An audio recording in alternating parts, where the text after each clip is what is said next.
If advocacy is a learned skill, don't we all want to be advocates? Right, right. When you talk about the multitude of pieces of paper that a typical IEP is, I think about when I started in this field. I mean, we used to handwrite them on triplicate form, but an IEP could be easily 4 pages long, way back when. And of course, they're becoming more complicated. And the language that is on there, it's almost like, I know a lot of us, who work with families who speak another language, there's the English and then there's the Spanish. I feel like there needs to be the special ed jargon and what this means in real life.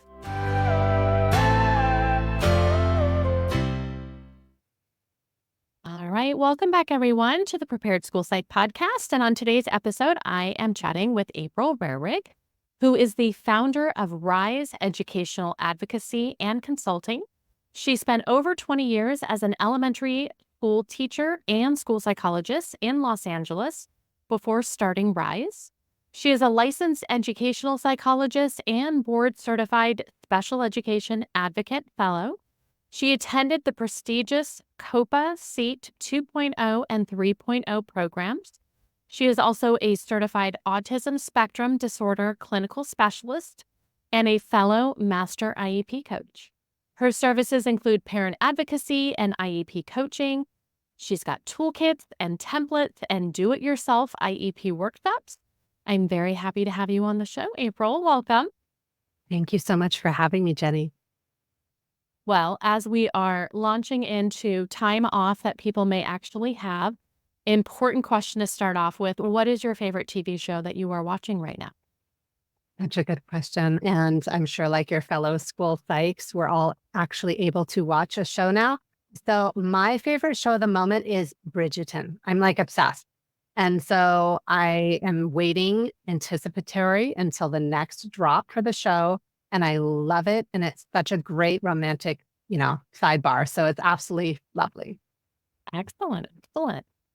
Well, in one sentence, how would your colleagues have described you when you were working in the public schools as a teacher and then a school psychologist? That's a good question. As a teacher, as I used to be a teacher, I became a school psych and I went back to teaching.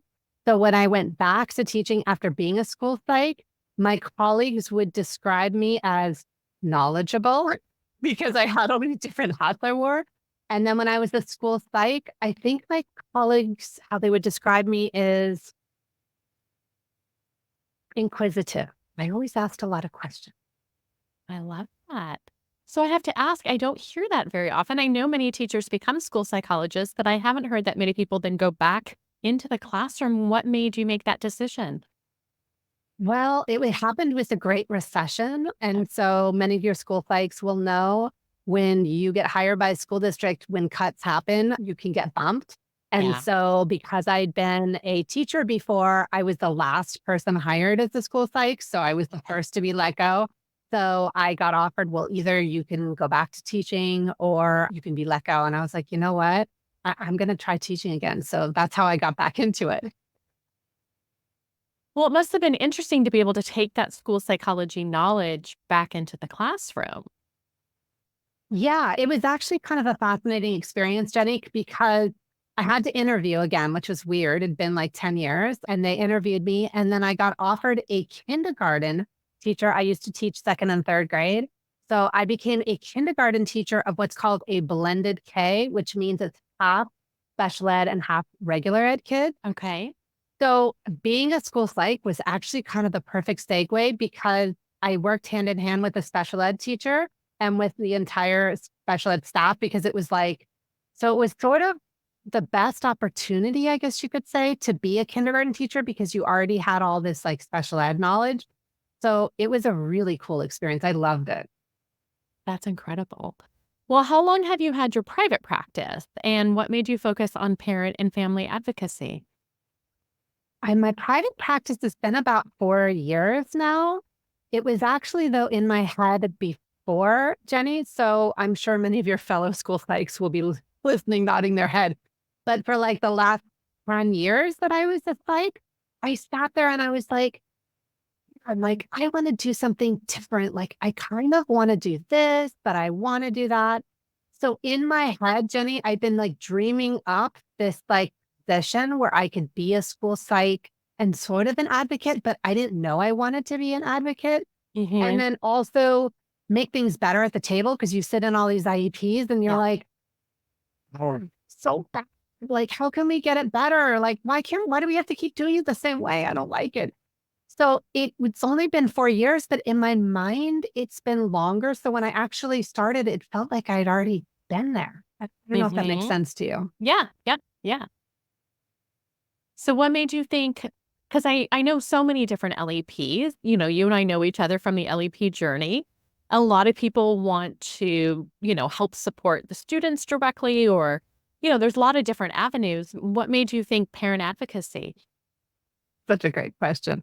So, like I said earlier, I kind of had in my head like how I wanted to work with families, but I didn't think of myself as an advocate at all. And then raising three neurodiverse kids, I had already been advocating for like 15 years. But again, I didn't think of myself as an advocate. I'm like, I'm a school psych, Like, I'm an advocate.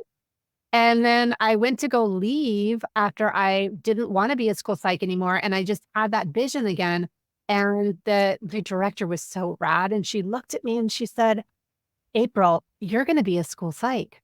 I mean, sorry, not you're going to be a school psych. She's like, you're going to be an advocate. And I'm like, no, I'm not. I'm advocate. And she's like, oh yeah, you would make the best advocate.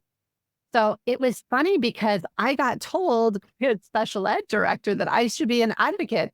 And so I kind of left the meeting and I went back and I spoke to my husband and I was like, okay, like, here's what an advocate does.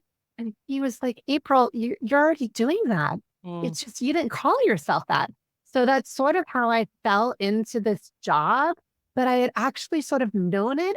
My vision and what I actually do is sort of different from being a normal advocate. So that's sort of how it all came about. It's interesting those little comments from other people, how they see us can really kind of change our trajectory a little bit. Absolutely. Totally true. Well, tell me about your experience working with parents and families in more of this advocacy role that you're doing today. Like, how is that similar and different? Because many of us, of course, as school psychologists, think of ourselves as advocates for the children. So, how is that different and how is that the same? That's such a good question, Jenny. And that's absolutely true. And it's so many, when I was a school psych for so many years, I never thought of myself as an advocate, but I was kind of doing the advocacy work because when you're sitting at the IEP table as a school psych, a lot of times you're navigating people through the meeting, you're kind of leading in discussions, you're explaining things to your families. And then you're also, at least when I did the IEPs, I would be looking at all the different, sections of the IEP. Okay, did we do this right? Okay, does this make sense? And I wasn't leading the meeting because I was in the school psych role, but I was sort of doing it in the back end. And Hmm. then when I would work with families before the meeting, I was like, okay, here's what I'm thinking. And here's what my psych about said. And like, what do you think? And then afterwards, I would call them, how do you think it went? So I kind of was sort of an advocate, but I didn't Yeah. really think about it. In my practice, what I do is very similar to a school psych in that if someone hires me, I don't just walk into a meeting. I actually look at all of the IEPs before and all the psych reports, and I do what we psychs did all the time, right? Where we did like a record review. And I'm looking through all this stuff. It's so similar in that way. And it's so funny because I was like, oh my gosh, this is like the easiest job for me because I do this all the time. And I sit there and I'm like, okay, but instead of looking at all of the testing in the IEPs for determining what does the child need in terms of testing, I'm looking at like, what is the offer of FAPE and what are the holes in their education plan? And then also listening to the parents, determining how are we going to make this better? Mm. So I kind of blend my school psych top on for understanding, okay, I'm looking at this eval and I'm like, I wouldn't have done that as a school psych, right? And all of us school psychs look at other people's reports and we're like, I wouldn't have done it that way. Yeah. So I'm kind of doing that, but at the same time, I'm also sitting there, okay, what is our plan and how are we going to map it out? And that part I feel like is different from school psychologists because we're sort of told to sit in our lane and stay in our zone. and Mhm. sit at the meeting and do our thing and then leave. But all of us as school psychs and many of us as parents and moms will leave the meeting and be like, how are they doing? I wonder how things are doing. And so we'll maybe call them or we'll touch base or we'll see the mom in the hall and be like, hey, how's it going? Or we'll go back and do their next triennial. And so we're sort of advocating already. So what I'm Mhm. trying to say, Jenny, is that the difference between a school psych and an advocate is not that great when you have the same vision and you have the same kind of outlook in terms of making the special education process better.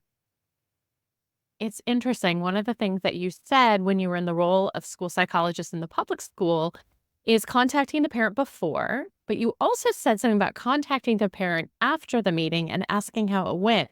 And I will just say, I don't think a lot of us do that in the role of school psychologist. So I'm curious, was that something that you saw your supervisors do? Is that something that you just kind of brought on yourself? I just brought it on to myself because I would leave the meeting and I was always sitting there going, okay, I think it went well, or oh man, and that did not go well, or yeah, I think it went pretty well. And a lot of times the parents would be kind of lingering at the meeting or they're kind of walking out and they're like, I have a question, April. Can I talk to you? So it sort of started that way. Mhm. And I wouldn't, wait like a month or two because when we're done with the evaluation process, in that realm. But if let's say I was counseling the parent and I did their try too, so then after the try IEP, I would be talking to them after and like, okay, we're working on this goal. So it sort of just came up naturally and just came up as part of my practice. Obviously, I had to be in the right school with the right setting and the right caseload to do that. When I got at certain jobs or certain caseloads where it was just brutal or like 200 cases a year, there's no way I could have done that. So it sort of depends. Okay. Okay. Well, out of everything that you chose this route of advocacy. Why is that important to you? It's important to me because I feel like so much of special education is about process. Mhm. And being a school psych for 20 years, and I'm sure you'll be nodding your head too, over the years, I've seen this trend of making IEP paperwork longer, Mm. more litigation, more difficulties, and honestly, making the process so impossible for families that you sit in the IEPs year after year after year, and the same issues persist. And most of our challenges at the IEP table have to talk about communication and documentation. Those are the four, like the two areas that people struggle with. And so I kind of became an advocate because I thought we can have a better experience at the table. And school psychs or anybody writing an evaluation doesn't have to write it in a deficit way. They can write it what's called a strength-based model. And also, we can make the process better and have less stressed out school psychs and teachers and people by thinking about how do we meet and how do we make it better? So that's sort of how I fell into this job because I was like, okay, this is easier for me. Other people can learn this. And if advocacy is a learned skill, don't we all want to be advocates? Right. Right. When you talk about the multitude of pieces of paper that a typical IEP is, I think about when I started in this field. I mean, we used to handwrite them on triplicate form, but an IEP could be easily 4 pages long way back when. And of course, they're becoming more complicated. And the language that is on there, it's almost like I know a lot of us, who work with families who speak another language, there's the English and then there's the Spanish. I feel like there needs to be the like special ed jargon and what this means in real life, right? Like, why do we not have some of that language directly on our IEP documents? Yeah, I absolutely agree. And you bring up such a great point in that what's on the IEP documents varies. And so honestly, I remember when I worked, I won't name the school district, but I worked in a certain school district and I started asking the same questions you asked me. And they said, well, why don't you be on the committee? I'm like, there's a committee for what we put on the IEPs. And so I became part of in the SELPA world. I became on this committee that like was the one because when you're part of the committee, you basically determine, okay, here's how we're going to organize the IEP paperwork. They actually like submit a request to the SELPA. And so I started doing that because I'm like, why are we doing it like this? And so parents and school sites, this is something for you to know and to start looking at yourself, because if you don't like the way it's written on the IEP, you can talk to your CELPA director and say like, hey, can we do it better? We don't really like this. Exactly. And for those of you listening, practicing outside of California, I always feel a need to explain SELPA. Special Education Local Plan Area. It's our term for our regions, right? And so a lot of other states have different terminology that's similar to that, with a region overseeing a number of school districts. So a lot of opportunities. And I love that of instead of just being frustrated, right? And you were expressing your frustration and someone gave you an answer to that, which was, do you want to be on a committee? Where a lot of people don't like that answer, right? Because then that's more work for you. And none of us have ever thought, I'm not on enough, I don't get to go to enough meetings. But obviously, again, that was something that was important to you for you to say, yes, I'd like to be part of this group. Yeah. And I felt like that I could do something about it. So much of school psychology world and special ed world is, this is the way it is. This is the process. And I'm always like, well, why? That's why I said I always asked. It was very inquisitive. I'm like, well, can't you do it better? And people like, I guess so. And other people were like, oh my gosh, thank you so much for asking, April. Like I've been thinking the same thing. So again, it's like when we put our heads together, we can get a lot of stuff done. Hey everyone, just a quick minute of your time to tell you about something coming up. Summer Boot Camp 2024 has been scheduled, and we are looking forward to seeing you virtually from July 8th through the 19th. If you are new to Summer Boot Camp, it is 2 weeks of professional development with some Q&A sessions to help answer all of your lingering questions. Whether you're starting your internship this fall, your first year in this field, or your 20th year, we have sessions for you. This summer, I am unveiling my IEP report card, a way for you to self-reflect and determine what is working and what areas are in need of some growth. We have resources all over the IEP report card, and to help you with those areas in need of growth, we have 12 professional development sessions over 2 weeks. Now, if you can't make the sessions live because you're actually going to enjoy your summer, no worries, as we record everything. If you need some CEUs or a certificate of completion, we have those too. So head over to my website at jennyponzerk.com today, or click on the link in the show notes to learn all about the sessions we are offering. I will see you in July. Well, based on your work with so many families in your advocacy role, what would you share with those working right now in the public schools? Like, what do you see going on that's working great in public schools? What do you wish was different in the public schools? I feel like what's working great in the public schools is, unlike for many years when I was a school psychologist, there wasn't a lot of intervention. And so getting special education testing was the only game in town. Let's just be frank. It was the only game in town. Your kid was struggling, you get an IEP. That was it. So the past 10 to 15 years, there's really been this push towards interventions. Going back to, at least in California, they're starting to really improve the science of reading and embracing the science of reading, and working on dyslexia screeners, at least in California. Some states are still behind, but California's really come a long way, Jenny. So I've been very pleased with seeing that reform happen. What is not happening is what we touched on earlier in terms of reforming how teams meet, changing the language on IEPs to be more consumer friendly, which is what you touched on. And really, IEPs are a service and parents are the consumer. Right. And we've lost that consumer base. The other area that I don't like what I'm seeing is there's so much of AI and that kind of thing in terms of how we write reports. So a lot of school psychologists are referring to AI, which is fine. But what I'm seeing, at least in the advocacy world, is I'm seeing a ton of psych reports that's completely done through AI, which means there's no interpretation, there's no observation, and there's no kind of, here's what it really means, and here's what we're trying to help you understand, parent. And so I'm seeing very long reports and I'm seeing zero interpretation. And I really feel like that's dangerous for our profession. And I really feel like it's taking away from the human side of school psychology that I really feel like so many of us have really excelled in. I'm curious. This is something that I have thought about as well when AI really came on the scene, and we have all these Facebook groups for school psychologists. And I thought, is there a way for people on the other side to really pinpoint this was created by AI versus this was written by an actual human being?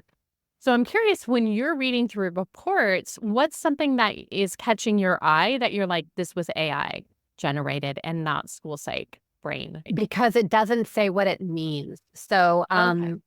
it's just like, and I did this too, so I'm not defaulting anybody. I use this all the time. When I gave the WISC IQ test, there's a computer generated report, right? And Mhm. many of you psychs might be nodding your head because a lot of us used it. And I use this all the time. But then I would take the summary and then I would say, this is what it means. And here's how it's impacted in the classroom. This relates to this test. This relates to that test. I haven't seen an AI report that honestly does the two-factor authentication, that does like the riot method, that does those kind of things that we were taught as school psychs. That's how I'm picking up on it. And then I'm Okay. also picking up on it when they come, the school psychs, and I love them. They're so awesome, the young school psychs, and they come in and they speak for like 2 hours. This has happened to me. And they're just reading the report. And I'll say, well, that's amazing, but what does it mean? So that's where I pick up on it too. And then someone will tell me later, like, oh, they're using all AI in the report. I'm like, okay, but that didn't help the parent. And gosh, Right. that was probably a lot of work for them. So that's sort of how I'm picking up on it. I will say I've definitely not jumped in the pool of the AI. I say I'm dipping my toe into it. And it's interesting that you bring this up because the one area that I've been working on is always trying to improve the family friendliness of the report. And so I'm always using AI, not to put scores in, but just asking, like, how else can I explain fluid reasoning? Like, sometimes, it's 10:30 at night, you're like trying to finish up this report and your brain's just not working 100%. Like, that's what I'm turning to it because I'm like, I know there's got to be an easier way to kind of understand what I'm trying to say here in a way that doesn't sound like it came from the WISC manual or something like that. So Yeah, I find that's that totally interesting. true. And I find that interesting too. And I also noticed that being an advocate, I rely on AI too. And my kids who are in high school and college, they use ChatGPT all the time. And I gotta say, it's amazing and it's helpful and it's a wonderful resource. So I encourage school psychs to use AI, but also understand, like if you put in certain terms, it might not have that knowledge yet. So it's again, it's a tool. It's a tool. Right. Right. And I know I was interviewing someone previously for the podcast, and they were talking about like ChatGPT, for example, I think the wording he used was like, it's a people pleaser. Like, it's going to always come up with an answer for you. And we know that in our field, sometimes things don't connect, right? Sometimes this doesn't help explain that. But AI isn't going to right now be like, actually, Jenny, that doesn't connect. That's not a good thing to be saying. And so to be weary of that as well, like to really be cautious about how we're using some of these different tools. I think so. And it's coming a long way. It's kind of crazy. But for example, prompting, I don't know if your audience knows what prompting is, but that's how you ask ChatGPT something. And so people that I know that are really familiar with prompting, they'll say, well, ChatGPT is not supposed to tell you this, but if you ask in this way, it can. So again, it's also knowing how do we ask for something, which is really similar to parents. And they're like, why ask for an IEP, right? It's like no different. It's just we're Right. asking a computer instead of the school. Mhm. Well, for school psychologists who want to learn about what you do, what are some actionable steps that they can take? So they can check out my website to see what I do and my resources. It's riseeducationaladvocacy.com. On my website, I have do-it-yourself workshops, and the workshops aren't just for parents. I've had a lot of school psychs take my workshops on understanding report, IEP meetings, how to request testing, and parent participation. So they can check those out by going to the website /courses. or they can reach out and contact me and we can set up a consult. And then also on Instagram, they can reach out on Rise Ed Advocacy. And we'll make sure to put all of those links in the show notes for everything. Well, reflecting back to when you were a first-year school psychologist, what advice would you give to someone starting out in their journey? Don't be deterred by your first year. Great advice. I love that. I have to say, my first year, I got hired. It was kind of a funny story, but I got hired. I wanted to work in District A, and I didn't get an offer. And I was like devastated because it was in my neighborhood. I was like, dude, this is so awesome. So I didn't get an offer. And then I got offered by a really big district. And I was sad because they're like, well, we can't place you. You're going to be itinerant. But I signed the contract because I actually didn't know that there's like a waiting period. And then I got a call by District A and they're like, oh, we want you now. What's that, Jenny? So my first year in the big district, I had to do 200 evaluations my first year. And I was told to go to a new school every day and do 2 initials from testing to writing the report all in one day. And so I felt like I was so exhausted. I couldn't do it. You can't do it. You can't. No. I almost gave up. And so that's what I would say to you is being a new one, they tend to feed you to the wolves, just like being a new teacher. But also once you kind of get your feet wet and then you get your bearings, it does get a lot easier. So don't feel like the first year is going to be like all the others. I love that. Well, what advice would you give someone starting out in their private practice journey? It's a good question. Find your people, meaning find other, if you're an LEP, for example, find other LEPs and collab with them. When I was in school psych, for example, we love to chat with each other. We're like, can you help me out with this eval? Like, I don't understand. You need help. And if you're new to the private practice, your learning is so different from a school district. And you're like, you have to learn the business. I have to learn how to advertise. So finding your people and connecting with them is really helpful. I think also figuring out who your client is and how to reach them is helpful in the private practice. So for example, if you're an LEP and you're doing IEEs, it's like, okay, how do I get connected to my school districts? Getting the right resources for setting up a website, for setting up your business plan, finding people. And so unfortunately, when you go into the private practice, it doesn't just show up your families come to you. You have to work. So you have to kind of know once you get your website up, people aren't going to flock to you. It's sort of an ordeal and it takes a little while. Yeah, it's always interesting because as school psychologists, we never usually have to market ourselves, right? We're usually like, I wish people would forget who I was at this school and I could just get this stuff done, right? But yes, in the private practice world, there's this whole thing about marketing. And that's very different unless you have a background in business. So I love that advice of connecting with other people. There's no reason for anyone at this point in our world to think you have to go through all this by yourself. There are other people who have figured this out, who are a couple steps ahead of you, and go talk to them. Go talk to them. Yeah. Yes. Well, this podcast is called The Prepared School Psychologist. When you think of the word prepared, what do you do to help yourself feel more prepared in your role? I feel like, so there's a term in the advocacy world that 90% of your advocacy is done before a meeting. So to prepare for a role of, let's say, an IEP, I do all the brunt work before. So what I would communicate to your listeners is that the more you do before something happens, let's say the more you do before an evaluation starts, or before you walk into a 504 meeting, or in California, we have what's called FFTs, which are like intervention meetings. I would do a lot of prep work before those meetings. And a lot of school psychs would come to me and they're like, well, I don't have time. I don't go to those meetings. And what I would say to them and what I would say to you is, you're going to have to go to that meeting eventually because that kid's going to be referred to you for testing. Right. And also, if you're going to be in the meeting, you want to know what to expect before. And if you're a parent, before you walk into an IEP, you want to know what to expect too. So if you do a little prep before and planning, even like 10 minutes, Jenny, it saves time. It makes you feel more comfortable walking into the door. And honestly, you're going to have a better game plan at the meeting to do what's best for the kid. I love that. Well, thank you so much for your time today, April, and for sharing all this wonderful information with the audience. Thank So you this, so much for having me. Sorry, oh, go of ahead. course. So this concludes another episode of the Prepared School Psych Podcast. Maintaining a state of preparedness and a commitment to ongoing professional development are key to excellence in our field. Stay tuned for future episodes and remember to subscribe for valuable insights delivered directly to you.